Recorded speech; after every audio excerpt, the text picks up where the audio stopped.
एक औरत आइमा को देखते हैं जिसकी एक बेटी होती है और वो उसी ऑर्गेनाइजेशन के साथ काम कर रही जिसका मकसद इन्हीं क्रीचर्स को ढूंढना था और इनका घर जंगल के बीच था कि एक दिन अचानक इनके घर के पास एक धमाका होता है और ये दोनों माँ बेटी डरते डरते ऑर्गेनाइजेशन की तरफ चले जाते हैं जहाँ ये देखती हैं कि एक चन्ने से दुनिया में कदम रखा है, यानी वो अभी अभी पैदा हुई है। जैसे ही वो अपने इस पास इतने सारे लोगों को देखती है तो वो घबरा जाती है और इन पर अटैक करने लगती है। आइमा के पास एक ऐसी डिवाइस थी जिससे इसके रेजर का गुस्सा ठंडा हो सकता था। इन फिकट वो डिवाइस इसकी नेचर के इस पास की फ्रीक्वेंसी को कम कर देती थी। माँ वो डिवाइस इसके पास करती है तो वो सुकून में लिप जाती है। वो सब इस कामयाबी पर काफी खुश थे, लेकिन तभी वहां पर एक आदमी एलन होता है। वो इस डिवाइस को हासिल करना चाहता था, इसलिए वो आइमा और इसकी बेटी को वहां से लेकर चला जाता है। इसे लगता था कि इंसानों ने इस प्लेनेट अर्थ का बिल्कुल ख्याल नहीं रखा और नीचे के साथ छेड़छाड़ की है। वो चाहता था कि क्रीचर्स को वापस जमीन पर ले आए। वो आइमा को और इसकी बेटी को किसी और मुल्क में उसी ऑर्गेनाइजेशन की दूसरी ब्रांच में ले होता है जहां आइमा की ऑर्गेनाइजेशन के खिलाफ मीटिंग चल रही थी और उसी ऑर्गेनाइजेशन के और भी साइंटिस्ट यहाँ पर थे। वो चाहते थे कि हम नेचर की हिफाजत करें। उसी ऑर्गेनाइजेशन के लोगों में से एक डॉक्टर को पता चलता है कि अम्मा और इसकी बेटी को किडनैप करके और यहाँ पर लेकर आया गया है। वो ये सुनते ही आइमा के एक्स हस्बैंड के पास जाता है और इन फिकट वो डिवाइस भी उसी ने बनाई थी। डॉक्टर इसे अपने मिशन के बारे में बताता है लेकिन वो हरगिज नहीं मानता। फिर वो इसे बताता है कि इससे तुम्हारी बेटी और तुम्हारी बीवी वापस लिख सकती। तो काफी मनाने के बाद वो मान जाता है और फिर वो समंदर के नीचे अपने कंट्रोल रूम में चले जाते हैं जहां जहां इन लोगों की ऑर्गेनाइजेशन की ब्रांच थी। वहां इन लोगों ने एक एक क्रीचर को ट्रैक करके दिखा हुआ था। ये यहाँ पर इसलिए आए थे ताकि वो इस क्रीचर को ट्रैक कर सकें और उसी के साथ वो गॉडजिला को भी ढूंढने की कोशिश करते हैं, लेकिन बहुत ज्यादा ढूंढने पर भी इन्हें गॉडजिला का सिग्नल कहीं से नहीं मिलता। लेकिन अचानक से फ्रीक्वेंसी बहुत तेज हो जाती है और ऐसे लग रहा था जैसे गॉडजिला बहुत पास है और बहुत गुस्से में है। सब लोग डर जाते हैं और फिर अचानक हमें गॉडजिला दिखाई देता है जो कि समुद्र में ही था और इनकी तरफ बढ़ रहा था। वो वहां पर लगे हुए शीशे को जोर जोर से तोड़ने लगता है। इन फिकट गॉडजिला समुद्र से ही हर मुल्क में जाया करता था। जब इसे लगता था कि वहां पर कोई डेंजरस क्रीचर है वो अंटार्कटिका जाता है उसी क्रीचर को ढूंढने के लिए। इन सबको भी पता चल जाता है कि गॉडजिला का वहां जाने के पीछे क्या पर्पस है, यानी वो वहां क्यों जाना चाहता है। तो इसलिए वो लोग भी इसका पीछा करते हैं। लेकिन जैसे ही वो वहां पर देखते हैं कि वहां पर एक बहुत खौफनाक ड्रैगन है जिसके 3 सर हैं और उसी को गरुड़ा कहते हैं, लेकिन इस ऑर्गेनाइजेशन ने इसे सुला कर रखा हुआ था और वो भी एकटू नहीं था। गॉडजिला किसके साथ काफी दुश्मनी थी और गॉडजिला अक्सर आया करता था इसे देखने के लिए ताकि वो इससे लड़ सके। अब जब डॉक्टर वहां पर आइमा को बचाने के लिए जाता है तो वो ये देखकर हैरान रह जाता कि आइमा भी एलन के साथ मिली हुई है। वो इस सारे प्लान के बाद यहाँ लाई गई थी ताकि वो इस ड्रैगन को जगा सके। वो अपने एक्स हस्बैंड और डॉक्टर के साथ जाने से इनकार कर देती है और जाते जाते इस ड्रैगन की दीवार को तोड़ देती है और वो अब एकटू हो चुका था और पूरी तरह से बाहर लिफ चुका था। गॉडजिला को तो उसी बात का इंतजार था तो वो आगे बढ़ता है ताकि वो इससे लड़ सके। दोनों की काफी फाइट होती है और फिर इसके बाद वो मॉन्स्टर गॉडजिला को गिरा कर अब बाकी लोगों की तरफ होता है। अहमद जब ये सब कुछ देखती है तो वो सोचती है कि इस तरह तो काम बिगड़ जाएगा, तो वो अपनी डिवाइस को इन करती है और इस मॉन्स्टर का गुस्सा ठंडा करती है और इसीलिए वो मॉन्स्टर किसी को कुछ नहीं कहता और फिर एलन के साथ यहाँ से चली जाती है। दूसरी तरफ वो लोग भी वहां से निकल जाते हैं। ऑर्गेनाइजेशन के लोग इस मॉन्स्टर के पीछे थे ताकि इसे ढूंढ कर खत्म कर सके, लेकिन तभी एमा इनको वीडियो कॉल करती है। वो कहती है कि मैं तुम लोगों को बताती हूँ मैं दुश्मनों के साथ क्यों मिली, तुम लोग काबिल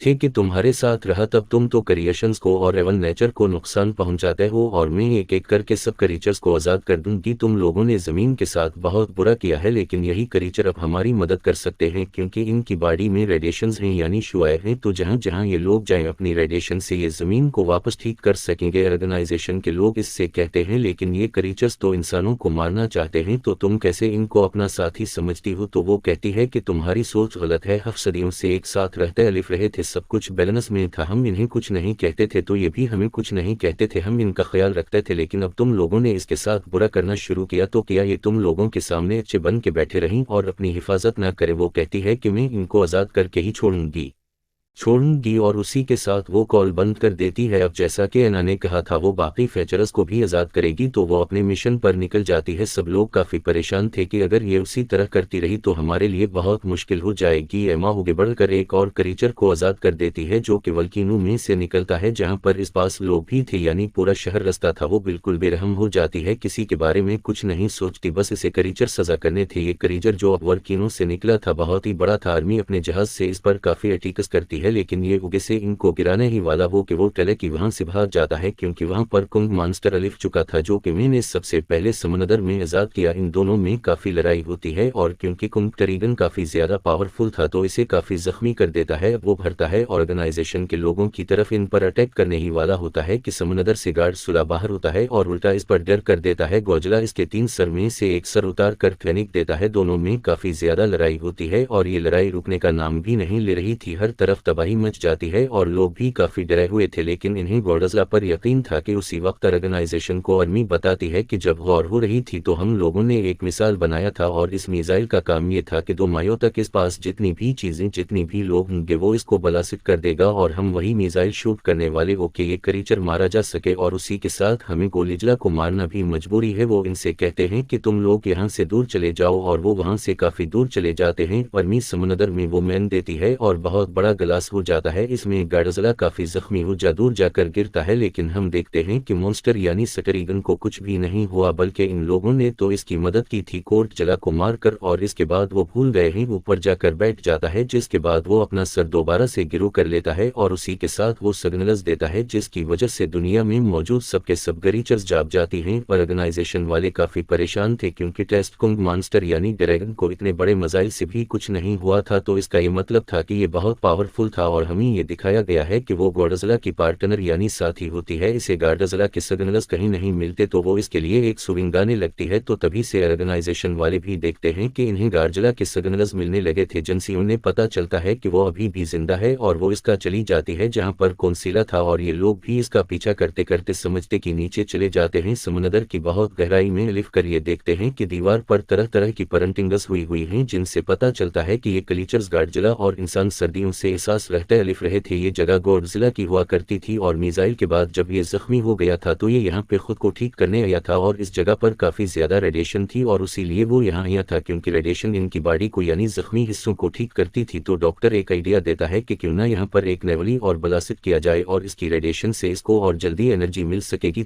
डॉक्टर कुछ न्यूक्लियर कैप्सूल्स लेकर गोजिला के पास जाते हैं और इतनी देर में इनकी बाकी की टीम वहां से दूर निकल जाती है ताकि क्लास से इनको कुछ ना हो और डॉक्टर आखिरी बार गोजिला की बॉडी पर हाथ रखते हुए कहता है गुड बाय और उसी के साथ बहुत बड़ा ब्लास्ट होता है और समंदर के नीचे हर चीज़ तबाह हो जाती है। इससे गोजिला को बहुत ज़्यादा एनर्जी मिल चुकी थी और उसी के साथ आयमा की बेटी वो डिवाइस उठाकर माइक पर लगा देती और इसकी फ्रीक्वेंसी हार कर देती है ताकि इस पास जितने भी क्रीचर्स हैं वो इसको महसूस करके सुकून में लिफ जाए कि कुंग मॉन्स्टर यानी ड्रैगन इस बात को फेल कर लेता है कि ये किसी इंसान का ही काम है और फिर वो इस लड़की के पीछे जाता है ताकि इसे मार सके, लेकिन गोजिला फौरन से वहां पर लिफ जाता है और ये लोग भी मुसलसल गोजिला की हेल्प कर रहे थे ताकि ये कुंग मॉन्स्टर को हरा दे, लेकिन अभी भी कौंसिला इतना पावरफुल नहीं हो सका था कि वो इसको हरा सके और कुंग मास्टर गोजिला को मारने ही वाला हो रहा है कि पीछे से गोजिला की पार्टनर यानी वही क्रीचर अलिफ जाती है और किंग मास्टर पर हमला कर देती है, लेकिन एक और क्रीचर अलिफ जाता है और इसे रोक देता है और यहाँ इन दोनों की भी फाइट हो जाती है और गोजिला की पार्टनर के लेचर इसको मार डालती है और फिर वो होती है गोजिला की तरफ। अब लकीली इस पास की रेडिएशन से गोजिला का एनर्जी लेवल काफी ज्यादा होता जा रहा था, लेकिन वो जख्मी था तो वो नहीं पा रहा था। अब यहाँ पर गोजिला के पार्टनर के लिए चेर अपनी जान की कुर्बानी देती है और खुद को ब्लास्ट कर लेती है। इसकी बॉडी से जितनी भी एनर्जी और रेडिएशंस निकलती हैं वो गोजिला के अंदर जाने लगती हैं, जिससे इसकी जख्म ठीक होने लगते हैं और एक बार वो फिर से पावरफुल क्रीचर बन के खड़ा हो जाता है। हमें दिखाया जाता है कि एमा अपनी बेटी के साथ आए और इसका एक्सिस बीट भी इसके पास लगी है। एमा अपनी डिवाइस निकालती है ताकि दूसरी की ये जगह गुस्सा ठंडा कर सके, लेकिन वो इसके पीछे भागने लगती है। ऑर्गेनाइजेशन के लोग और आर्मी के लोग भी वहां से जा चुके थे। वो कि मॉन्स्टर अब मारने ही वाला था अम्मा को। गोजिला इससे फाइट करने लगता है, लेकिन मॉन्स्टर इस पर अलिफ गलने लगता है। गोजिला चाहता था कि इसका एनर्जी लेवल पूरा है और वो आसानी से अब इसको हरा सकता है और फिर फाइनली वो इसे हट कर मार कराता है और हर तरफ अब सुकून हो चुका था। और फिर हमें दिखाया जाता है कि सब क्रीचर्स गोजिला के सामने आते हैं और जगते हैं, क्योंकि फाइनली वो अब यहाँ का कुंग था और उसी के साथ वो भी एंड हो जाती है। Thank you for watching.